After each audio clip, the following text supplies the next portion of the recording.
What's up, everyone? Welcome back and happy Monday. I'm glad everyone is happy to be back at work. I'm not, and that's why this video is getting out a little bit late.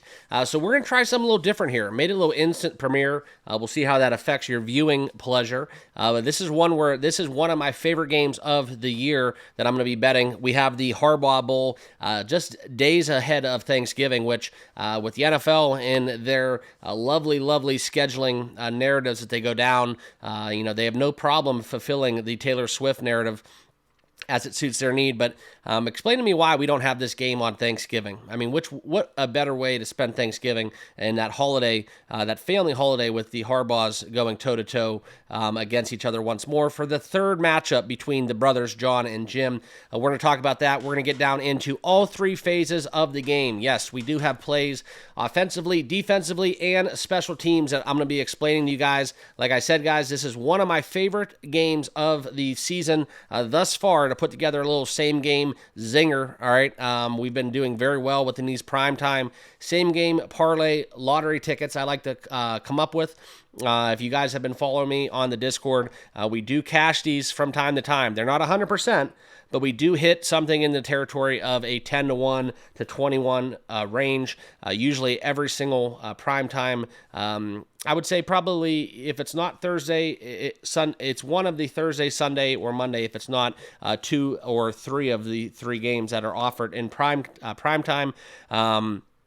It's something where I don't like to parlay too much, but I do see I talked about this in a live stream earlier. If you do see the narrative and you have the game script play out in your head, sometimes, a lot of times I should say, and last night was one, for example, a lot of people on the Discord cashed a same game ticket, except myself, because I got a little greedy and I threw in the Jalen Hurts anytime touchdown. But other than that, the five legs did come out for around a 10-1 hit. So we're going to see what we can come up with here in this video. If you are new to the channel, awesome. Love all the new faces. Make sure you like, comment, and subscribe down below, and let YouTube know that we are doing this, okay? I don't know what it is if I'm releasing my videos a little bit later on in the day, but the picks have been cashing and the views have not been. So I appreciate you guys giving me a couple minutes of your time. Make sure you guys watch till the end of this video, and please, good luck with all your bets tonight, all right? So let's get down into it. We are going to use Outlier to talk about this game. It is my favorite tool within sports betting, okay? Make sure you guys all sign up. There is a promo code in this link that you get a 7-day free trial. If you don't like it after 7 days, just cancel. But I will tell you guys one thing. A membership pays for itself because of what you're able to do in terms of saving on the juice and finding the best bet possible. I, quite frankly, quit listening to a couple podcasts throughout the week before the lines are set. I quit listening to a lot of analyst talk, and it's something where I don't even have to really do that anymore. I just tune in right to Outlier, and I get my data and information along with some of the premium data sources that I pay for that helps me put together all the numbers and form my angles and my best bets. But Outlier really does take the cake when it comes down to that. So check it out. Links down below. All right. And in this game, we are going to look at it, and we are seeing an overwhelming support within the handle on the Baltimore Ravens. 92% of the money, albeit only 71% of the total bets on the Ravens, right? Something worth noting and interesting, a little nugget there for you guys following along. John Harbaugh is 2-0 against his brother. Now, we coupled that with the likes of Baltimore coming off a loss and the fact that Lamar Jackson is Lamar Jackson on primetime. So Monday Night Football, he's been impressive. I think that continues tonight. Baltimore minus 2.5 is, if we're just going to go old school, we're going to go traditional, right to the source. Baltimore by a field goal is my best bet. Okay. Also, I do see an avenue where this is an old-fashioned shootout, right? We might get one of those games that we get between Patrick Mahomes and Josh Allen, right? Touchdowns, trading touchdowns, marching down the field. Baltimore's pass defense is sus. They open up the middle of the field. It gives way to a lot of tight end opportunities. We're going to talk about that one a little bit later on as well. And I do think that what Baltimore's looking to do, this is something where I don't think they're going to be stopped as well, especially after that horrible loss to Cleveland. So all things set up for a high-scoring affair in LA. I think Baltimore rolls, but I do think this one's going to be one where we trade touchdowns. So I'm not opposed to even crossing over that zero, right? That horrible thing to do, and taking Baltimore, 6 points in your favor lends to you getting 3.5 plus 3.5 Baltimore, and taking the over 44.5 if you want to do a little same game teaser. Love doing that on primetime. It is a very successful way that I attack primetime games, and sometimes it lets you down, but most of the time, not so much. Okay, so I do lean the over, but my best bet will be taking John Harbaugh and Lamar minus 2.5. Okay, so now let's get into some of the prop markets, and we are going to look into special teams as well. The first thing we're going to look at, okay, is Will Dissly. Okay, we talk about kind of what's happened within their tight ends a little bit earlier, but we look at Hayden Hurst is ruled out of Monday night's game, and something where we've seen Will Dissly failing to go over 4.5 receptions in 16 of his last 19 games. Now, this is something where last game he had 4, and in the game prior had 5. He has hit this in 3 of his last 5 games, I think, with Hayden Hurst out. Couple that with the strong narrative where you look at kind of the target share that we're going to expect, as Baltimore is dead last in receptions allowed to tight ends, ranking at 25.8 per game. In receptions, and we talk about it towards the tight end, 6.2 receptions to the tight end position for Baltimore's defense. They give up the middle of the field, they take away the sidelines, and that's where they rank 30th out of 32 teams in the NFL. So we're going to take Will Dissly over 4.5 grabs. This is something where if we look at it, it pays a plus number. There's an incredible amount of value here, plus 108. I will tell you guys one thing, though. Within my same game parlay that I'm going to form, Will Dissly will be at 4 receptions, maybe even 3 if the number suits me. I try to find a lot of numbers that are in that minus 200 to minus to almost even, but I take only legs of that parlay that I think can cash on their natural number, okay? So I do like Will Dissly to get 4 grabs at least, but I see value in taking over 4.5 in this spot. So that's a definite best bet and play for me in tonight's game, all right?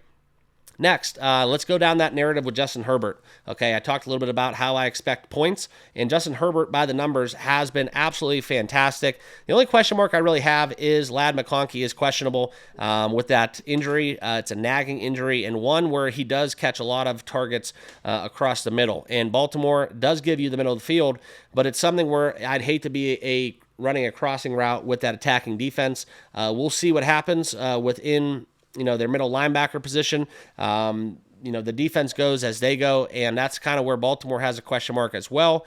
As we talk about who's actually going to be suiting up, there is a questionable status within their key to their defense, okay? And that is where we look into kind of if Roquan Smith is going to go. He's questionable there with a hamstring, okay? But albeit we do look at this, he's averaging 225.77. I think that Jim Harbaugh has taken the training wheels and really unleashed Justin Herbert for this Chargers offense. You can see right now in the last 5 games, the passing and rushing combined, 357, 328. We're seeing some big numbers, 362. This is actually showing you guys the over, but the under. I'm going to be going over, though. I do like the over 284.5 within passing and rushing. I think it's a very profitable matchup against the Ravens. And if we look into ESPN, we can see the game logs in kind of more of a I guess you'd say an itemized breakdown where he does get it done rushing. In his last 4 games, he eclipsed 65, 32, 49. A lot of people I talked to want to bet the Justin Herbert over 12.5, I think it is, longest rush. I don't like that. He's only done that 3 times this season out of all of their games, respectively. He does have that potential to bust one, but it's something where I see it more so a cumulative rushing performance tonight, more so than a big chunk gain. But I do think he gets it up there with the rush stat line. Couple that with the passing that's been kind of, it's been up. The completions have been up. Josh Palmer, Quentin Johnson, and Ladd McConkey to go alongside Will Dissly. And, of course, to face that Baltimore pass rush, he's going to be dumping it off in the backfield as well. So I do like Justin Herbert over 284.5 passing yards and rushing combined, okay? Next one, Isaiah Likely, right? Another angle I like is taking him over 1.5. We'll look into Outliers alternate lines, and you can find that over 1.5 at minus 137. on Prize Picks. That's an angle that I would go down. I like it in a parlay. I'm not going to bet this individually. If you can find it on Prize Picks and you want to play it on Prize Picks, great. That's one where I do favor 1.5 more. I like Isaiah Likely to have 2 receptions. If we look at his game logs, he's had 3, 2, 4, 4. One game he did not eclipse. 2 games he did not eclipse 2.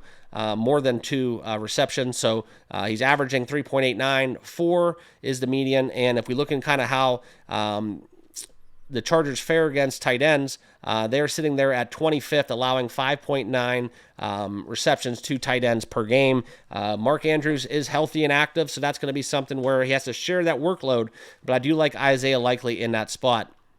Okay, next game, or next thing we are going to talk about, and let's switch it over to the defense. Kyle Hamilton, okay, out of Notre Dame, one of my favorite players that was a Fighting Irish, leading that back half, the secondary of this Baltimore defense. For me, guys, this is a clear bet for me. If you can find defensive props where you're located, in the last 10 games, 70% going over his tackle mark of 4.5. I know it's juiced up at -155. If you can find that right now, DraftKings offers the best number at -155, and that's where I'm going to be taking tackles over 4.5. All right, I think this is a great bet. For me, guys, and my money, that's one where I'm going to be all over Kyle Hamilton to get 5 tackles in this game. He has a potential to get a sack. That counts, as well as just the narrative where Justin Herbert's going to be airing the ball out, I think a little bit more so, especially over that middle of the field, leading for a lot of Kyle Hamilton tackle opportunities as safeties crashing down. So taking Kyle Hamilton over 4.5 tackles at a juiced up price, -155. I'm going to lay that to win a unit. I think that's one of the kind of layups there are in tonight's game. Okay. Let's talk running backs. Full disclosure, I'm going to be fading the running back narrative for the Chargers. The split backfield within Gus Edwards and J.K. Dobbins. I need J.K. Dobbins to go off in fantasy, but I'm going to stay away from that, and I am going to stay away from Derrick Henry, okay? And I know you guys are going to be saying, how are you going to fade King Henry? Well, the Chargers, as we look into it, guys, in terms of stacking up against running backs, let's talk about it. Let's look at his prop line right now as it comes in today against the Chargers rushing defense. 10th in rushing yards allowed. Okay, they only allow 110.5 per game. We do know that they like to share the workload a little bit. If we talk about kind of where he's at within his carries, rush attempts, that's set at 18.5. In terms of supporting the stat line, we're going to look into kind of where we're at within him. Let me pull that up for you guys and just to go over some Derrick Henry numbers. Okay, and for some reason it's not populating here on Outlier, but last game against the Steelers, he had 13. Bengals, he had 16. Broncos, 23, 11, 15. So in his last 5 games, he's only went over 18.5 once. And going against a Chargers defense that may be a brick wall, I don't really see that being a topic of conversation. However, I do want to talk about this bet right here. Over 16.5 as a longest rush. He's hit this in 90% of his games, where I do like Derrick Henry over 16.5 quite a bit. All he has to do is break one, -110 on FanDuel and BetMGM. I'm going to lock that one in as one of my best bets, okay? But that's where I'm going to attack it, okay? I'm not going to play the full game over. I'm not going to do any rushing, receiving Derrick Henry, and I'm not going to do any anytime touchdown for Derrick Henry, because if we look at it and we talk about the numbers here, okay, it's one where you can see that's set at -188, best number available at Bet365. I just, quite frankly, am not going to lay that much juice. I know it's probably going to happen, but there is a narrative where it doesn't. So I'm going to stay away from this in terms of the touchdown market. I'm just going to stay away. Okay, we don't need to bet everything on the card, and I'm going to attack the Derrick Henry aspect of these offerings by taking the longest rush over 16.5. Okay, another kind of insight that we talked about, and this is where I'm going to pull up the kickers here. We're going to look at Cameron Dicker and the likes of Justin Tucker. Justin Tucker, for my money, has not been the same Justin Tucker Hall of Fame kicker this season. Okay, and if we look at this, we've seen the kicking points. Okay, Cameron Dicker going over 7.5. That's been an incredible bet. in terms of kicking points, 15, 11, 8, 10, and 9 in his last 5. If we look at his last 10 games, it's hitting at a 70% clip. So if we're going to take kickers, I'm going with Dicker the kicker, and that's kind of where I'm at, okay? His field goals attempts, he's had 2, 2, 1, 2, and 5, respectively. So there's not been quite a bit of attempts. He's been automatic. So if he does get 2 attempts, he is going to make 2, and that's where you can look into kind of the field goal made argument here. If we look into the number over 1.5 at -137, the best number out there is at Prize Picks, but BetMGM's offering that -145. Not opposed to that either. Just it's not something I'm in love with. Okay, and the Tucker narrative. If we want to go down that, guys, let's talk about this. In terms of his field goal made, you can see this right now, over 1.5 at -125 on BetMGM. That's something where if you look into field goals allowed, the Chargers are third. They only allow 1.3 field goals per game. And Justin Tucker, let's look at that in terms of his stat line. Okay, he has basically only made in his last 1, 2, 3, 4, 5, 6, 7, one game he did not play or did not have any attempts, I believe. So we're going to talk about that in terms of a 6 in his last 6 games that he did attempt a field goal. Okay, he has eclipsed that number 4 of the 6 times. Okay, so it is something where I do see in the narrative where we can get field goals. So I'm not opposed to taking the over total field goals for the game, 3.5 probably, or even both of these kickers respectively. And you can take them both over 1.5 if you really want to play the special teams aspect and component of this slip. Take them both over 1.5. You might be split it, you might hit both, you might lose both, but I think it's more likely that you're going to split and or hit both than none at all. Okay, so that's kind of where we're at. That will lead me to the end of this recap. Appreciate you guys tuning in. Here is my list of my 5 best bets for the game. I probably also will add that same game teaser where I take Baltimore and the over, but that's where we're going. Will Dissly over 4.5 at plus money. Baltimore -2.5. Herbert over the 284.5 passing and rushing yards. Derrick Henry 16.5 longest rush, and Kyle Hamilton over 4.5 tackles. Love these bets. And like I said, guys, we'll have a same game parlay that I will share with the Discord a little bit later on in the evening, probably around the 7 o'clock hour. Get you guys enough time. But let me know down below in the comments, what will you guys be betting? Make sure to subscribe and smash that like button as well. And we'll see you guys all in the next video. Good luck with your picks.